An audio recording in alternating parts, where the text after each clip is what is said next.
Welcome back to the Cat Knit Podcast. My name is Grace and today is Friday, May 18th. We're halfway through May. That's pretty crazy. This is a podcast about crafting and knitting and baking and books and cats and lots of random things that I feel like are fun and would like to share them with you, but it's specifically about knitting because that is what I love to do the most.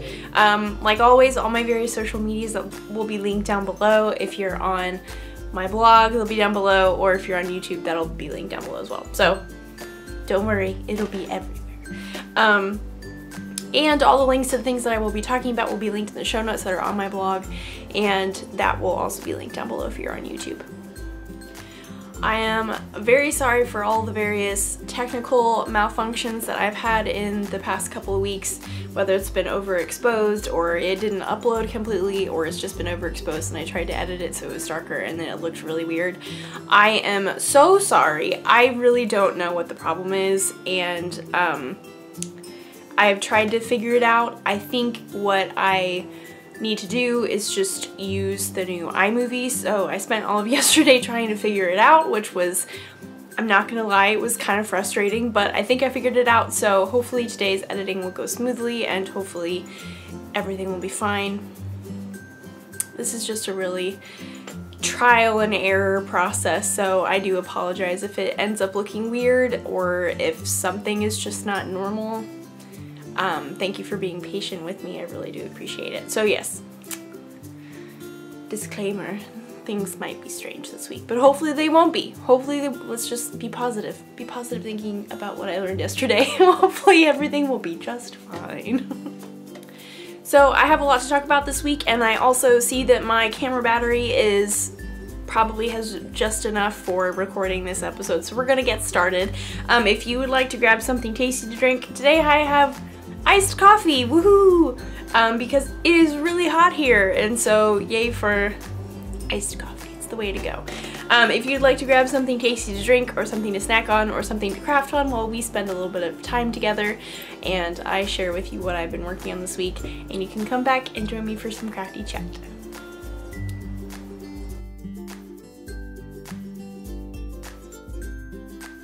Also, very quickly, I have bangs again. Also, you might notice my hair might be a little different color. That's super exciting, very not relevant to anything, but I did get my hair done on Tuesday, which I am super excited about, and I love it. So, yay.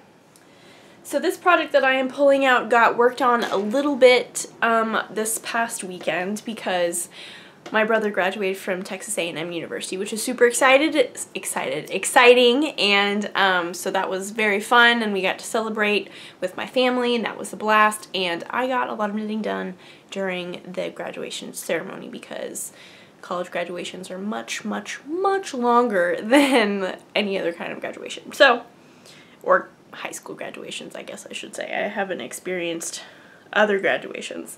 Anyway, so I worked on my Loops cowl, which is a free pattern from the Pearl Soho website or store. I believe this pattern is by Jake Canton, if I remember that correctly. I am using their 100% something alpaca, and it's a very, very light purple, and it is absolutely gorgeous. And it's super, super easy. The pattern is very, very adaptable to make it into whatever you want. So I've changed the needle size, I've changed the cast on number. You can make it your own, which I really, really appreciate. It's also a free pattern, like I mentioned, which is also awesome. You can't go wrong with a good free pattern. It's a super, super easy. It's a 2-row repeat, and so it's very easy to just pick up and have on the go. Do it mindlessly. This is the floats side. And then, whoops, this is the other side. So, I'm super excited with how this is turning out. It is so, so soft. I just love it so much. It's so soft and squishy. And it smells so good. So yes, that's what I worked on while my brother was graduating and while we were listening to all the speakers and all that kind of stuff. So that was super fun to have something to do with my hands while that was going on around me. Secondly, this is gonna be the big one. We also have future knitting to talk about, which is also very exciting. So this is my Tale of Woe sweater, living in my Quince & Company bag.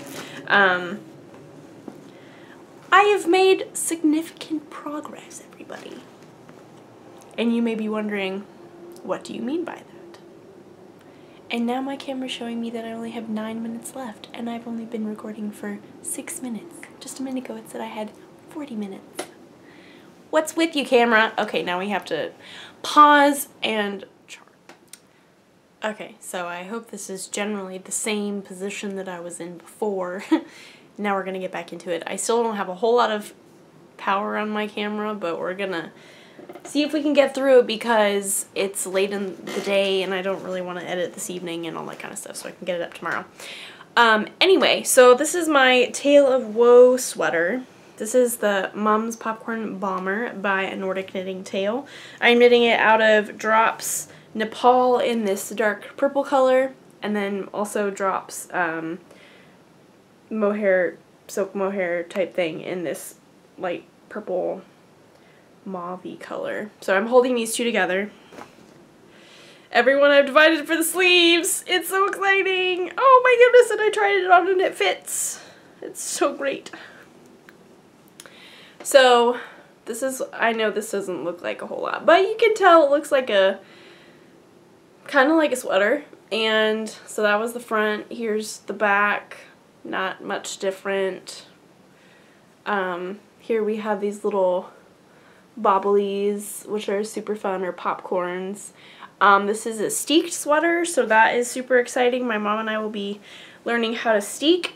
She's making it as well. She picked out this sweater to make for as like a birthday knit along for her and myself to do, which is super exciting. So she has the same yarn but in navy, so that is very exciting. And as you can see, there's this little panel right there, and that is where we will be doing all the steeking, which is very exciting. So I'm really looking forward to it. I feel like I have put so much time and effort into this at this point that I'm like, you know what? We're gonna learn how to steek. There's no turning back now. It'll be fine. You know, no big deal.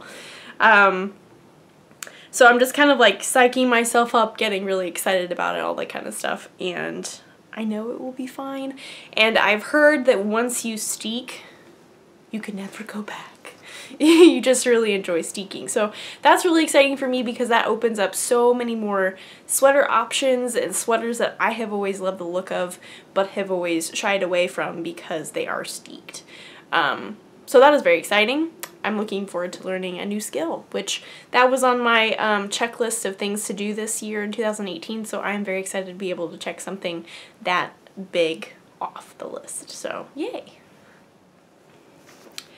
One thing I will say about this pattern, actually I have a lot of things to say about this pattern, but the main thing is that I am really using the pattern as kind of like a recipe almost, because I am using the information to make the general shape of this sweater and the idea of where to place the bobbles and stuff like that, and then using my own sweater knowledge of how to make something that will fit me, and together I am making this. So it's kind of complicated. Like I said, I think a couple weeks ago, if you were a beginner knitter or a beginner sweater knitter, probably not something that you should do. If you are more skilled in the sweater area, this is probably a good mind teaser. And it's been a lot of fun. It's been a really good learning experience for me, so I really appreciate having that experience. For example, here's one of the things that I learned this week, or realized. I was trying to figure out how many raglan increases to make before I divided for the sleeves. And I knew that the size that I had been making before was a certain number, and then the size that I'm currently making was drastically bigger. And also I didn't want to have to worry about needing to order more yarn, or like, would I need to order more yarn? I might need to order more yarn, but that's okay if I do. Also not relevant. So what I decided to do was, because the raglan part it's a very basic end of the cardigan. There's no shaping or anything, so numbers wise, it really doesn't matter. If it fits me, then that's fine, because I figured out a way of how to place the bobbles in the placement that they're supposed to be, and numbers don't affect that. So what I did was I took a shirt and a sweater. I took a shirt that I was wearing, and then later I also took a sweater, one of my favorite sweaters, and measured, here, let me move my hair, measured from the top of my shoulder where the seam is down to underneath my armpit where the arm would be divided. Does that make sense? And I measured that because I like the way that that fits, those things fit. I like the space that I have. I like that it's comfy, all that kind of stuff. So I took that measurement and I applied it to this thing, and then I tried it on and it was amazing. So what I'm talking about, so if this is like the neck hole area, this is very confusing to do it backwards, right there, that little line right there. So instead of really following the amount of raglan increases that I was supposed to do in the pattern, I went more by measurement. And yes, that might mean that I might need to order more yarn, but it might also mean that I might not need to order as much yarn as I would have if I had been following the pattern for the other size or whatever. Does that make sense? I'm just trying to like figure out how it will best fit me, which I don't normally do. I am a strict pattern follower. If it's written that way, that's how I'm gonna do it. And so this is, like I said, this is a really good learning experience for me, because I'm just like stepping out of my comfort zone and I'm like, I don't really know what I'm doing. This is just a random sweater. It's kind of uncomfortable. Like, it's, and again, we go back to this, comfort is the enemy of progress. It makes me feel very out of control, which is very strange, because I feel like you would feel like you had more control if you were like doing the sweater yourself, or you were in control of the numbers. So I don't know. It's just a very strange and new experience for me. It's definitely not a bad one. I am really enjoying learning all this stuff, and I know that there is useful sweater information and skills that I can have for the future, which is always good to build on your knitting skills. So fun times are ahead. I'm very close. The end is in sight now that I've divided for the sleeves, because the stitch count is going to go down drastically. So fun times.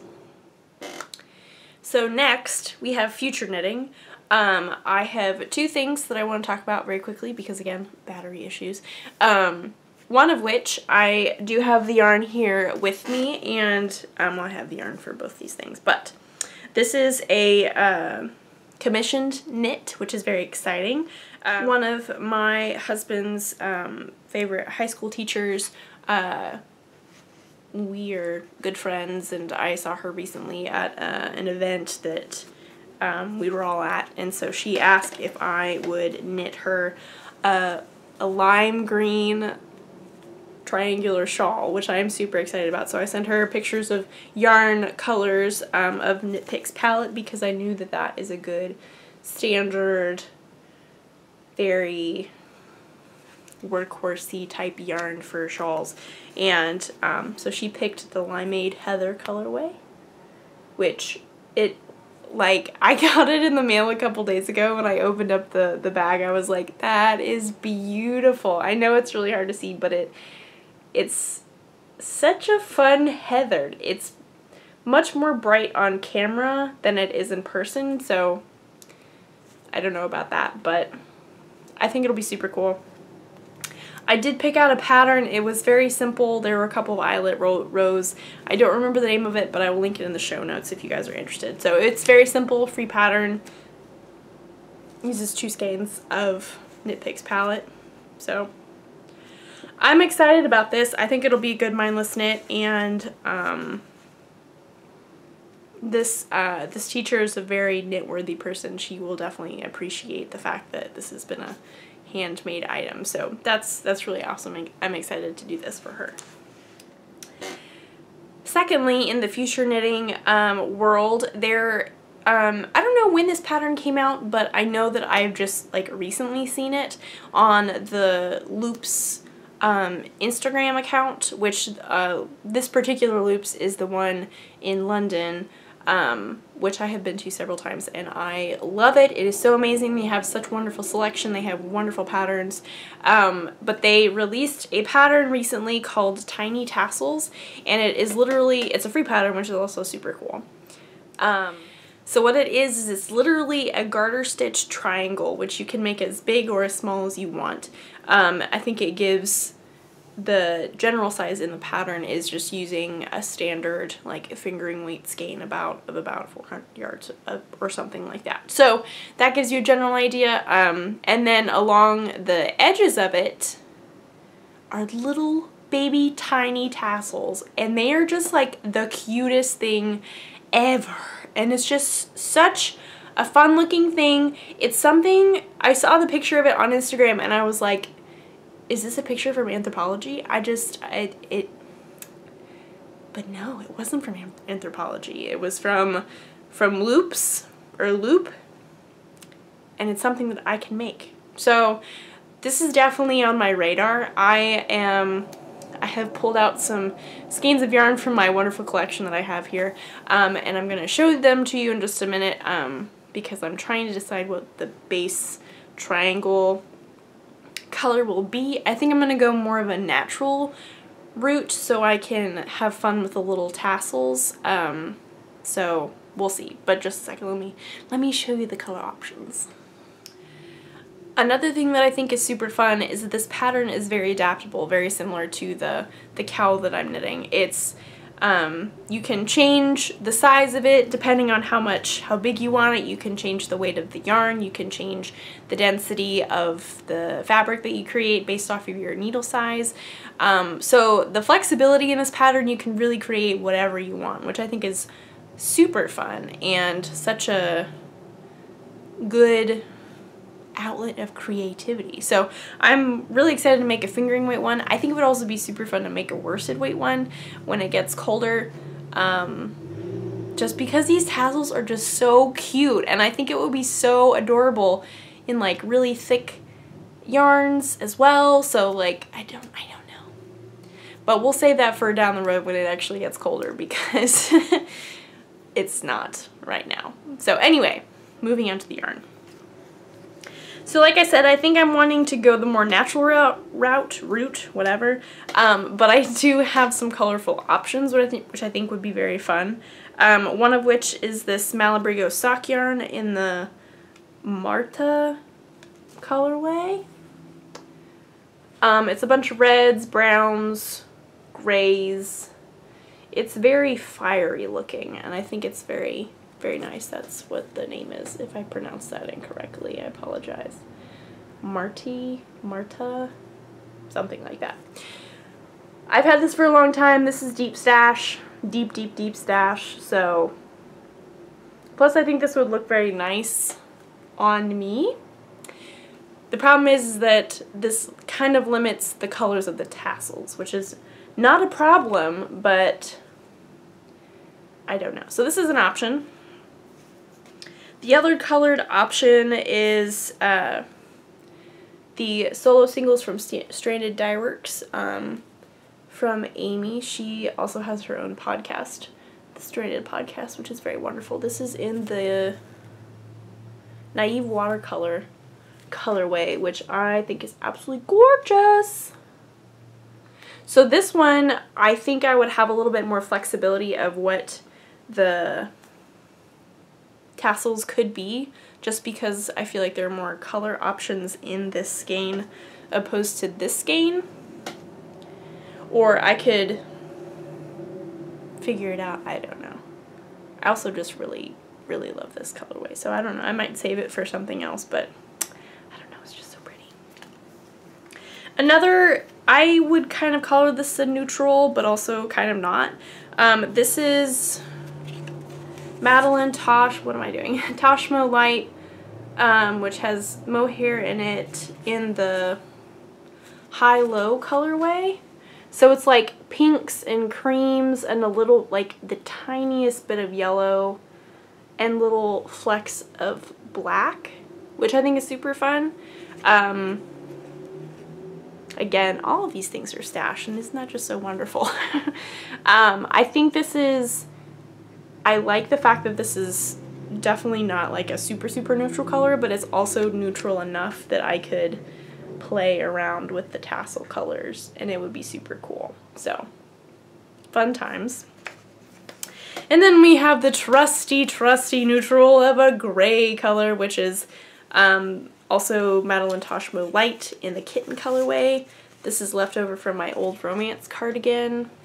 Just a very dusty gray. I love it. And then I have a lighter gray that I might use, and I also have a white. But these were the four that like really stood out to me that I pulled off right before starting recording. So I don't know. I'm super excited about making this. I think I will probably cast this on after I'm done with the commissioned knit, because that obviously takes priority, but gives me time to think about color options, so that is very exciting. I also should say that I do not remember the name of the person who designed this pattern from Loop, but it is on their website. I will link to it in their show notes for sure, and you can go check it out there. So, yay! We are coming to an end soon, and I see I have 14 minutes left, so let's see if we can power through without having to have another stopping and charging moment. So, book-wise, I mentioned this a while ago, but I am currently listening or reading? I'm listening to Magpie Murders by Anthony something. I forget his last name, and I'm not even halfway through it, but I am obsessed, and it is amazing. And those of you who commented on my Instagram picture and the episode that I talked about that, and they said that it was amazing, it is so good. I love it. It's great. I can't wait to figure out who has done all these things, and I'm just very excited about that. So that is super wonderful. I've been really enjoying that. In addition to the book, I've also done some really amazing baking this week. At the beginning of the week, I made some, I forget what they're called, but they're blondies, and they have bigger chunks of chocolate in them. It's just not, it's not your regular like chocolate chips or whatever. It's like the bars of chocolate that you chop up and into bigger pieces, and then you can enjoy more chocolate in your blondies, and it's just so good. It's from the blog Handle the Heat, which I have done many of her recipes before, and I really, really love her Instagram. I also love her blog. It was a super, super easy recipe. She gives things that you can do differently in order to enhance the blondies, but she also gives you the option to not do those things because you might not necessarily have molasses, or you might not necessarily have bread flour. I did have molasses, but I did not have bread flour, so I opted out of not using the bread flour, but I did get to include the molasses, which I think really, really enhanced the flavor of the blondies. The blondies. I think it turned out really, really awesome. They've been a big hit, and it's wonderful to pop them into the microwave for about 15 seconds, and then you put a little scoop of vanilla ice cream on top, and it's just so good. So good. Highly recommend. If you're in the mood for some blondies or some brownies or something like that, definitely make those. So I apologize for the quickness of this episode. I apologize for the shortness and just there was a lot of content though. I was pretty successful in my knitting this week, so that's really exciting. If you would like to check out all these things that I've talked about, all the links will be in the show notes. If you are on YouTube, that'll be linked down below, or if you are on my blog, all of the things will be down below. In addition to that, all my various social medias will be linked everywhere. There's Facebook, Instagram, Twitter, and Ravelry. I am most active on Instagram for sure, so definitely go follow me on there. If you are a new viewer, I really appreciate you coming and spending some time with me. It means a lot, and I hope you enjoy this episode. If you're a returning viewer, thank you so much for coming back and hanging out with me again. It is so much fun to have returning viewers come back and leave comments, and it's very encouraging. It motivates me to continue working on this and making it better. So because of that, I'm very sorry for the editing last week and the week before that. I'm going to try my best to make sure it's okay. So because I have a whole new version of iMovie, there might be some changes in the ways that things happen during the podcast, but hopefully for the most part it should be pretty normal. So